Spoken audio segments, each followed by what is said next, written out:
Hello mga master, Jilas Taylor po at welcome po sa aking vlog. Sa video nito mga master, ang aking share sa inyo ay babasahin natin ang sulat ng mga propeta na kung saan patungkol ito kay Lord God Jesus Christ mga master. So kasi sinabi kasi ni Lord God Jesus Christ na siya daw yung nasasulat ng sulat ng mga awit at sa sulat ng mga propeta. So ngayon, unang babasahin natin ang sinabi ni Lord God Jesus Christ na sa yung sulat, sinasabi niya na siya ang sulat ng mga propeta at sa mga awit. Mababasa natin yung mga master sa Bible sa Lucas chapter 24 verse 44. Ito yung sabi mga master. Pagkatapos sinabi sa mga alagad, ito ang tinutukoy ko ng sabihin ko sa inyo noong kasama pa ninyo ako.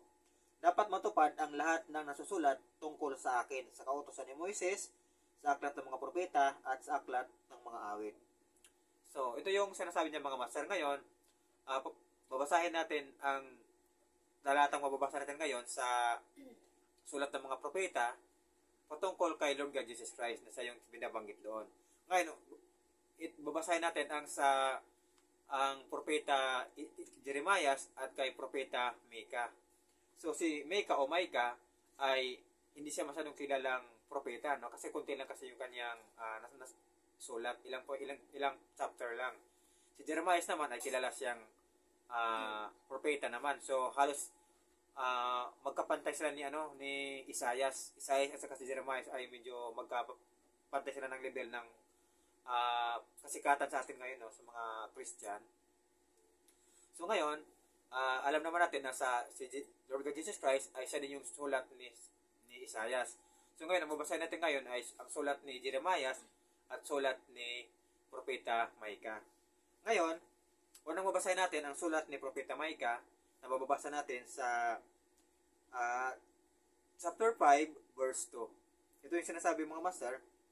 Bethlehem, bagamat pinakamaliit ka sa mga angkan ni Huda, ay sa iyo magmumula ang isang maghari sa Israel. Ang pinagmulay buhat pa noong una, mula pa noong unang panahon. Kaya nga, ang bayan ni Yahweh ay ibibigay niya sa kamay ng mga kaaway hanggang sa isilang ng babae ang sanggol na maghahari. So, ito yung sinabi dito mga master na, yun nga, si Lord God Jesus Christ ay ipinanganak po sa Bethlehem. So, ito yung tinutukoy dito na Bethlehem, Ephrata. Bagamat pinakamaliit ka sa angkan ni Huda, ay sa iyo magmumula ang isang maghari sa Israel. So, si Lord God Jesus Christ po yung binanggit dito na siya nga yung doon sa magmula o doon sa ipinanganak sa Bethlehem. Doon manggaling yung isang hari na doon isisilang. So si Bethlehem si Lord God Jesus Christ yung tinukoy dito sa Bethlehem na siya doon sa magmula. So doon kasi isinilang mga master. So yung Bethlehem kasi ay sakop yun ng Israel at ang Israel naman ay sakop ng Judah at ang Bethlehem ay nasasakupan naman siya ng Judah mga master. Bali ang Israel kasi ay bansa, ang Judah ay lungsod, tapos yung Bethlehem parang barangay na lang yun, maliit na lang yun mga master. Tapos sinabi nga dito na kaya nga ang bayan ni Yahweh ay ibibigay niya sa kamay ng mga kaaway. So nung time na yun mga master, ang Israel noon mga master, ang Jerusalem ay napunta yun sa kamay ng mga kaaway. Kaya si Lord God Jesus Christ ay sinilang doon sa maliit na lang na barangay. Kasi ang Israel noon at saka ang Judah ay nasakop yun ng mga kaaway mga master. Kaya ang hari doon ay hindi kapanig sa kamay ng mga kaaway. Ang hari doon ay hindi kapanig ng Diyos mga master. Tapos si Lord God Jesus Christ ay isisilang. Tapos ang hari sa Israel noon, panahon na yon ay sa Judah ay kanyang mga kaaway. Kaya nung isinilang si Lord God Jesus Christ, ang hari ng lugar na yon ay pinapahuli na yung mga bata. Tapos ipinapapatay niya kasi baka na doon nga yung hari na yon na papalit sa kanya. Kaya natakot yung hari na yon, kaya ginawa niya, pinapapatay niya yung mga bata na batang panganay. Kasi yun ang palatandaan na may edad sa hanggang ganitong edad, papatayin yung mga bata na yun kasi baka nandoon yung isang hari na yun na masama sa pagpatay. Kaya sinasabi dito na Kaya nga, ang bayan ni Yahweh ay ibibigay niya sa kamay ng mga kaaway hanggang sa isilang ng babae ang isang sanggol na maghahari. So yung ibig sabihin na isisilang ng babae yung ang isang hari na kung saan ang babae na yun ay tinutukoy ay si Mariang Berhen, na siya yung magdadala sa pagbubuntis kay Lord God Jesus Christ, mga master. So ngayon, napatunayan natin na si Propeta Micah ay siya, ang sulat niya ay patungkol kay Lord Jesus Christ na sinasabi nga dito nga sa Bethlehem na babaeng magsisilang ng isang hari. Si Jesus Christ po yung nabanggit ito, mga master. Napatunayan natin at nasabi nga ni Lord Jesus Christ na siya nga yun. At dito napatunayan natin na siya nga ang nasasabi dito, mga master. So ngayon naman, mabasahin naman natin ang sulat naman ni Jeremiah naman patungkol naman kay Lord Jesus Christ. At ito ay mababasa naman natin ngayon sa Jeremiah chapter 4 verse 23. Excuse me. At ang may title ito, mga master, nito, na talinghaga din yung pagkasabi, no? Ang pangitain ni Jeremiah tungkol sa darating na pagkawasak. Ang ibig sabihin po ng darating na pagkawasak, ito po yung darating na pagkamatay ni Lord God Jesus Christ. Yun po ibig sabihin ng pagkawasak, pagkamatay ni Lord God Jesus Christ po yun, mga master. So ngayon, babasahin na natin. Pagkatapos ay tiningnan ko ang sanlibutan, wala itong hugis o anumang kaunyoan. At sa langit ay walang anumang tanglaw. Tumitingin ako sa bundok at mga burol. Ang mga ito ay parang nilindol. So ito yung time na yun, mga master, na yung sinasabi dito na ang mga ito ay parang nilindol. Ito, kung babasahin natin simula, pagkatapos ay tiningnan ko ang sanlibutan, wala itong hugis o anumang kaanyuan. At ang langit ay walang anumang tanglaw. So ito yung pagkatapos ni Lord God Jesus Christ, kasi mga master, lumindol kasi yon ng malakas. Tapos nagiba yung mga building, yung simbahan, yung templo, na buksan yung mga libingan. Tapos nasira yung ibang mga, pati yung mga kabundukan yata doon, at saka yung ibang mga paligid doon ay nasira. Kaya sinasabi dito, na pagkatapos ay tiningnan ko ang sanlibutan, wala itong hugis o anumang anyo. Kasi nasira kasi yung mga excuse me. Nasira kasi dito yung mga bagay-bagay dito sa panahon na yun, kasi dumindol nga ng malakas. Tumingin ako sa bundok, ang mga ito ay parang nilindol. Kasi nilindol nga yung time na yun, mga masanong pagkatapos mamatay ni Lord God Jesus Christ.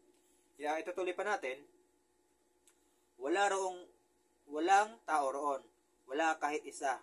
Pati mga ibon ay nagliparan na. Ang masaganang kabukirin ay naging ilang. Wasak ang mga lungsod dahil sa kamatayan ni puot ng Diyos. Sinabi ni Yahweh, masasalanta ang lupain, ngunit di ko lubosang wawasakin. Tatangis ang sanlibutan, magdidilim ang kalangitan. Ganito ang sinabi ni Yahweh ang ganito.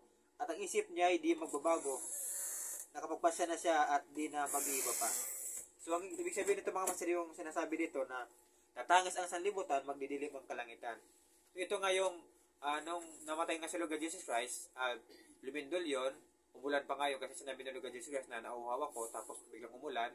Tapos nagdilim yung kalangitan noon. Kaya nga natakot doon yung mga bantay, pati yung ibang mga tao doon, kasi biglang dumilim. So ito yung mga master ito na magdidilim ang kalangitan. Kasi biglang dumilim tayo na yun, samantalang hapon pa naman yun, mga alas 2 yata ng hapon. Pero biglang dumilim. Kasi namatay kasi si Lord God Jesus Christ alas 3 ng hapon, yung mga ganong oras. So banda mga alas 2, alas 3 yata, yun nga, biglang dumilim na. Kaya takot yung mga tao noon kasi hapon pa naman, may araw pa naman, bakit biglang dumilim? At tatangis ang sanlibutan. So ito nga yung mga tao noon na nag-ano sila kasi yung si Lord God Jesus ay namatay.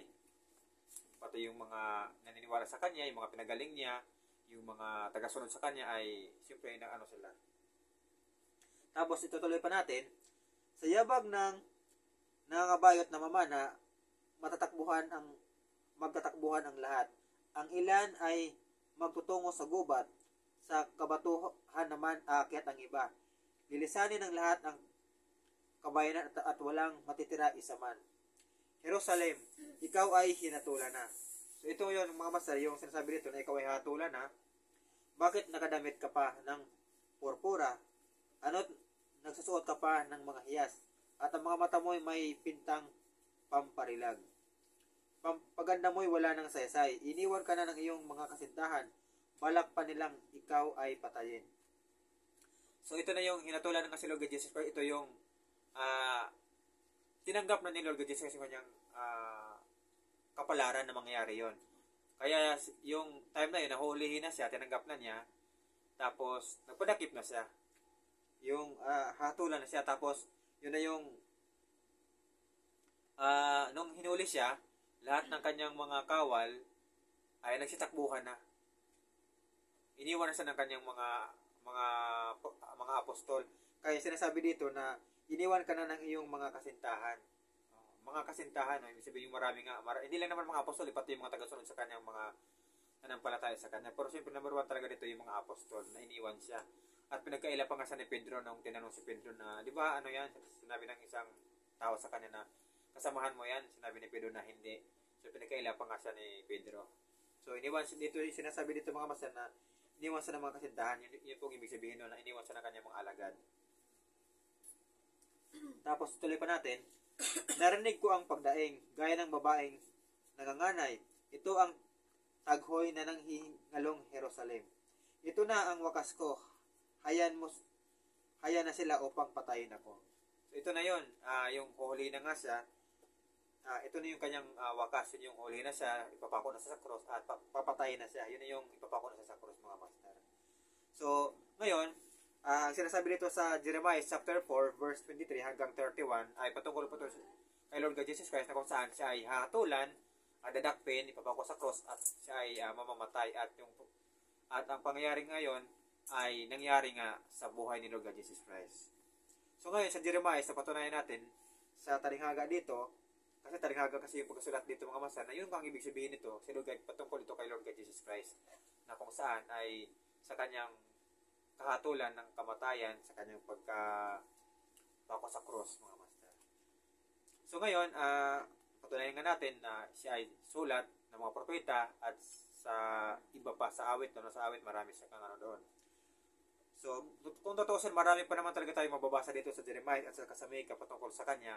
Kaya lang, yung iba kasi medyo malalim kasi na patalinghaga, kaya medyo mahirapan tayo kahit ako, mahirapan akong ipaliwanag kasi kasi yung iba kasi medyo may kalayuan saka may kalaliman. Ito kasi medyo, yung iba kasi mga nakukuha ditong detalye ay medyo mas madali siyang ipaliwanag kasi yung ibang mababasa natin dito ay nasusulat din kasi dito sa Gospel or dito sa Lucas, Juan, Marcos, at saka Mateo. So kaya hindi tayo masyadong mahirapang intindihin yung mga talinghaga dito na mayroon tayong mapagkukuha ng base naman sa Gospel book naman mga master. So yan po, hanggang dito lang po ating video mga master. Maraming salamat at God bless po sa ating lahat mga master.